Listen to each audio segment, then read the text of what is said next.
Hilo lina kazi yake, ikiwemo kufanya wenzake wabaki mahali pake. Ukiondoa moja, mpangilio unavurugika, unapunguza ufanisi na mwingine kutonusurika, ili kuziba nafasi kama jino lililotoka bila chini. Kwa kasi za juu litalevuka na kung'oa sana, matatizo yanaongezeka. Kijana mdogo kila utaonekana umezeeka, mashaka mengine ndani, fizi chini zinashuka kwenye jeshi la chuma. Hauna ujasiri wa kucheka, si unaogopa, unaweza cheka ukawa kichekesho, zinazimika ndoto za kuwa fulani kesho. Dawa hii sio kung'oa. Ukitoa jua mambo mengi yanatokea yanayochochea matatizo kuendelea. Tekea aliyekushauri amekosea, dawa hii sio kung'oa.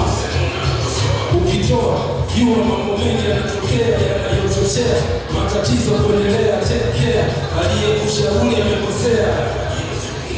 Kweli maumivu yamesababisha location kuwa msikivu, nachokwambia wala usiishe. Matamshi ya maneno bila meno ni kasheshe, sio tu muonekano. Utaongea kama una kitende, habari zinafika mbali hadi kwenye mifupa, ukae tayari. Elimu ndiyo hii inakupa pasipo uwiano mzuri, meno ya juu na ya chini. Unaweza kuona kichwa usijue shida ni nini. Dawa hii sio kung'oa, chanzo cha muda dawa. Tukikumbushana lele tutafika mahala. Usitoe jino la mbele kama huna badala.